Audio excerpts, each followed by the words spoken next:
New York Giants fans, we just finished up our first preseason game against the Minnesota Vikings, unfortunately taking the loss 13-10 in what was kind of an up and down, ugly second half, especially for the New York Giant offense. We're going to get a more in-depth look at what happened and what occurred, a lot of the positives, and we'll get into a few negatives and a couple of questionable things that I wanted to touch on throughout the video. Nothing major, nothing crazy.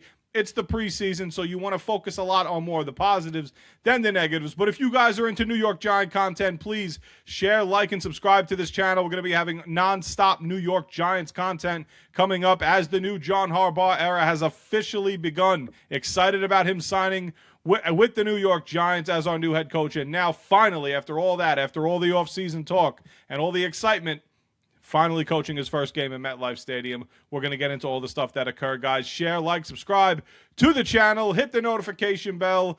Hit the hype button. All that stuff for YouTube that you need to do to help this channel grow. And we will go on this New York Giant journey together this upcoming season. So I put out on my socials, and if you guys aren't following me on social media, Pudgy Boys with a Z at the end of the boys. Pudgy Boys Sports Talk on Instagram, on TikTok, on Facebook, on Twitter, X, whatever it's called now. But, guys, I see a lot of people, and it's mind-blowing to me. And I get it, guys. I completely get it.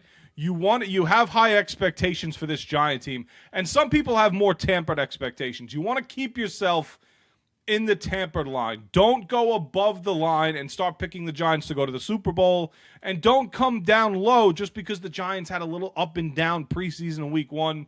New scheme, vanilla play calling, not all the starters are playing. We can't overreact to a lot of the stuff. There are things we can react to during preseason games that you can get excited over, like a kid like Malachi Fields. Like the Giant running game, despite missing Andrew Thomas and John Michael Schmitz, the Giant running game with Patrick Ricard and Cam Scadaboo looking healthier as the season progresses along. That stuff we could get excited about. Odell Beckham Jr. looking like he could still contribute to an NFL team. Got open multiple times yesterday. Multiple times he was open, and you see it on the game film. The coaches will see it on the game film. A lot of stuff to be positive about that you don't need to overreact to, but there are stuff that did occur during this game Giants fans are just going a little bit too crazy with right now. Now, let's start with Jaxson Dart. Jaxson Dart being the biggest storyline. Jaxson Dart goes 3 for 4 yesterday, throws that tremendous touchdown pass to Malachi Fields in the back of the end zone against the grain there, throwing on his opposite shoulder.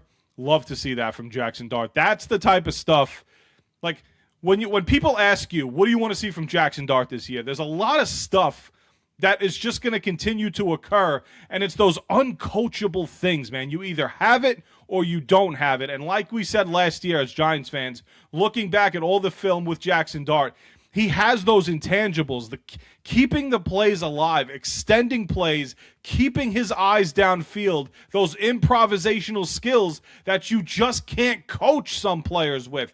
That type of stuff you either have or you don't. And you saw yesterday for that one play on 2nd and 12, the rush coming into Jaxson Dart, he was able to have those improvisational skills to go to the left, cut in, and then make the throw against his body to a Malachi Fields to the back of the end zone. The extension of the play that a lot of quarterbacks just don't have. And I think that his second year, or the sophomore slump that people try to discuss, I don't think that happens with Jaxson Dart because of those things that I just spoke about. The improvisational, the keeping the eyes downfield, keeping plays alive, looking at your right read. I think Jaxson Dart has all of those things. Now, again, the stuff yesterday with the blue tent. The stuff yesterday with the blue tent has got to stop. And the NFL can't just buzz down just because it's Jaxson Dart lying on the ground for an extra couple of seconds when he just wanted to catch his breath. At no point did his neck snap back and hit the turf. At no point did he have any point to the head. At no point did Jaxson Dart wobble or look around dazed and confused. Right? The NFL has to get a hold of this. Now, whether it's John Harbaugh, whether it's Jaxson Dart continuing to say things after the game that the media gets and that the NFL eventually gets, it has to stop. We can't keep putting Jaxson Dart in the blue tent after every single sack that he takes. We can't do it. It's going to cost the Giants points. It's going to cost the Giants drives. And it's going to cost the Giants when there's a one-possession game and we have to put our starting quarterback in the tent when he comes out after 15 seconds when he didn't need to be there in the first place. Yes, he took a sack. And Tyrone Tracy's getting a lot of hate, and it's unacceptable that Tyrone Tracy missed that block because in his 2 years as a New York Giant, Tyrone Tracy has been a very good blocking running back. He just missed the assignment. It's unfortunate. Jaxson Dart takes the hit, lies on the ground for 4 or 5 seconds. Here comes the NFL ready to buzz him into the tent. When he popped up after just catching his breath, there was no wobble, there was no daze, there was no falling around to the floor. There was nothing like that. Jaxson Dart was perfectly fine, and the NFL buzzed down because of the concussion protocol. His neck didn't snap back. There was no contact to his head. His head never hit the turf. The NFL's got to stop because you're costing the Giants drives. Unacceptable. Unacceptable. Other than that, it was the first drive was a little sloppy for the New York Giants. Second drive was a little bit better, even though Winston had to come in for 2 plays. You saw a great play from Singletary taking the 3rd and 23 screen play for 40 yards, which was absolutely tremendous, leading to the New York Giant touchdown from Jaxson Dart. Let's get into Malachi Fields, right? A lot of people are comparing him to Plexico Burress with the 6'4 frame, that ability to win those contested catches. That is exactly why you trade up for a kid like Malachi Fields in the 3rd round, giving up draft equity next season in a loaded draft because you see the talent from the 6'4 wide receiver out of Notre Dame. You see the exceptional ball skills that he has. When you have a guy who's 5'10 or below him, you put the ball up, it's a better than 50-50 shot Malachi Fields is coming down with the football. That's why you traded up to go get him. And he's not just doing it there. It was an all-around great game for Malachi Fields. Blocking, special teams contributions. He was great yesterday. Excuse me. Offensively, I like what I saw from Francis Maui-Noah. What we said and what I had during the draft for his projection, when a player doesn't get the off, when the defensive player doesn't get the get off on Maui-Noah, they're doomed. They're doomed because at 21 years old, he's already strong as a bull. And he gets these defenders, and you saw a couple yesterday in the run game, he gets these defenders and they just don't move. Francis Maui-Noah did not have a perfect game, but you love to see what you saw from the guard in his first game in the NFL. Guys who went up to Maui-Noah and attempted to move him could not move him. That's exactly what you saw, the strong hands. Now, there was a couple of technique issues with Maui-Noah that he will clean up. It's his first game in the NFL as a guard, but you didn't hear his name a lot. And for an offensive lineman, that's how you know he had a really good game. A really good game. I got to give a quick shout out to Evan Neal. Now, I don't think Evan Neal makes the team ultimately, but Evan Neal did look the part yesterday. He didn't look bad. I guess that's a step up for Evan Neal, right? Love to see it. Odell Beckham Jr. continues to impress. And when you look back at the game, he was open 5 or 6 times during the game. There was a couple of egregious ones that I just don't think Brandon Allen could obviously see because he's just not a good quarterback. He had Beckham wide open on the seam a couple of times, just didn't even look his direction. It is what it is. Giants are definitely going to need another quarterback. But there is a world now. There is a world, and this is what I was talking about with Darius Slayton and everybody. And if there are any Darius Slayton fans still out there, you have multiple guys. You have Odell Beckham Jr., who is proving he could still get wide open. You have Malachi Fields, who is continuing to impress. There is a world where week 1 comes and Malachi Fields is lining up opposite Malik Neighbors as wide receiver 2. And if that upsets any Darius Slayton fans that are still out there, I don't know what to tell you. Malachi Fields is doing everything possible to make himself wide receiver 2, nonstop impressing at camp, nonstop impressive in the preseason game on all facets. Patrick Ricard is going to help this run game out. One of the guys I was really, really excited about the Giants going to get. Scatterboo looked healthy. That's exactly what I want to watch. It's exactly what I want to see. Stay healthy. The Giants came out of this game relatively healthy, according to John Harbaugh, which I absolutely love. The number one thing in these preseason games is not wins, it's not losses, it's keeping the team healthy. And that's exactly what the Giants were able to do after this game against the Minnesota Vikings. Now, if you're a fan who wants to look at this game and start overreacting because of the Giant run defense, DJ Reader, who you signed to clog the middle, he will command double teams. Still an elite run defender. He did not play yesterday. Shelby Harris, the guy who's going to line up next to him and back up DJ Reader, he did not play yesterday.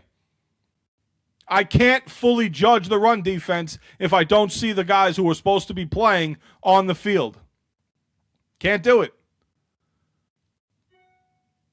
I can't do it. Those guys have to be on the field for me to be able to judge it.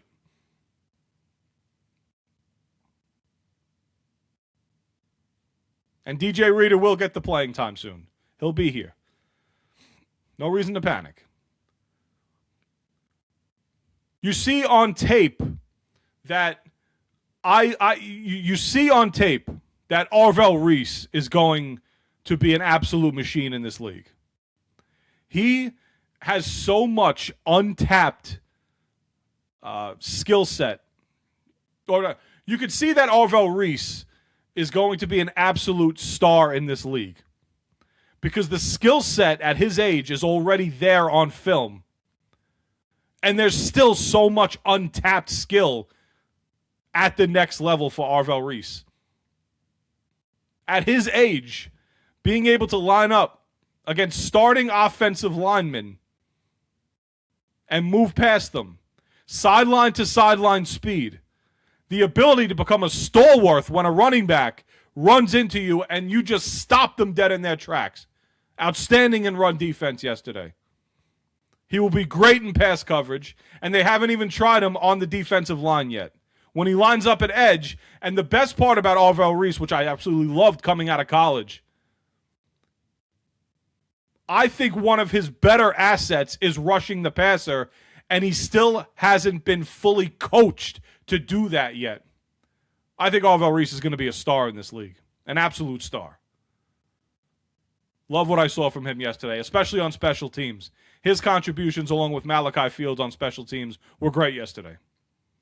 Defensively, what do you want to look at? What do you want to look at? You look at Darius Alexander yesterday, who did not play well in the run game yesterday, but not his strength. His strength is rushing the passer, as we saw the middle to late of last season as he started to get more reps.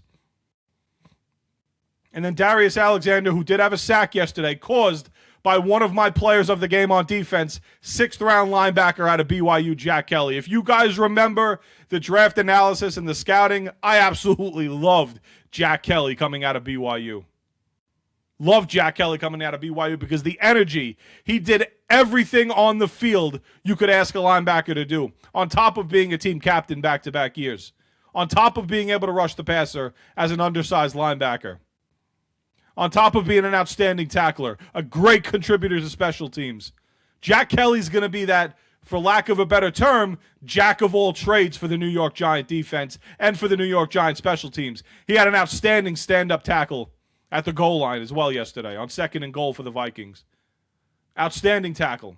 And his pass rush disrupted everything in the middle of the Minnesota offensive line in the blocking to the point where Darius Alexander was able to benefit from that and get the sack yesterday. So I love what I saw from Jack Kelly. I like what I saw from Darius Alexander. I think one of the more underrated players of the game yesterday, and this is a guy that a lot of people forgot, was Chauncey Golston. A guy who the Giants signed to a multi-year deal last year from the Dallas Cowboys. And Chauncey Golston came in not with the highest of expectations, just a guy who could be a consistent contributor, maybe with some untapped next-level potential. And Joe Shane thought he was getting that. Completely got lost in Shane Bowen's scheme last year. Completely got lost. You couldn't even remember a few games where you heard Chauncey Golston's name being called last year. Now, first game of the preseason, outstanding tackle for loss. He got into J.J. McCarthy's face twice, one of them forcing a big incompletion on 3rd and 10. That's what I want to see from the guys who were a part of the Shane Bowen defense that I think could be a lot better this year strictly because of scheme change. And I think Chauncey Golston falls into that category. Now, I look back at it. I didn't think, when I look back at everything, I didn't think Deonte Banks had that bad of a game yesterday. He had one penalty on an illegal contact, which I thought was complete horse crap. That call could have went either way. It was 50-50. You could have called offensive pass interference on the receiver, or you could have just left it. There should have been no call because they were hand fighting the entire way up. But what I love about Banks is that he stuck to his defender. He stuck to his receiver. Love that about Deonte Banks. I didn't think he played that bad of a game yesterday. I really don't. And I see fans overreacting and going crazy about Deonte Banks yesterday. Like, oh my God, we got to cut him. The story's over. Guys, please, come on, stop. Please, I'm begging you. Please stop. The best part for me yesterday, the absolute best part for me yesterday, the absolute best part of the day for me yesterday, it's not the Fields touchdown. It's none of that. The absolute best part for me was the fact that we solved our special teams issues. Finally. We have a coach that came in here and said, special teams is so important to winning football games. We need to go get all-pro punter Jordan Stout, who played with John Harbaugh. And you saw him kick the ball 60-plus yards. Not be afraid to kick the ball inside the 10. Give the other team horrible starting field position. Booming punts from our own 30 and having the other team start at their own 15. That's what we've been needing. You saw Ben Souls yesterday come out with a 46-yard field goal. You like to see that from Souls. And then you see Braxton Berrios, a guy who's going to be sure-handed and give you positive yardage on kick returns and punt returns. That's what we needed more than anything. Clean up the special teams. Now, this one's been going back and forth in my mind since yesterday.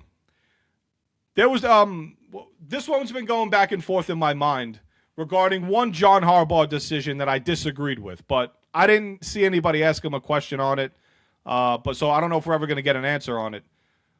There was the play at the end of the game. There's about 2 minutes and 20 seconds left for the Giants driving downfield.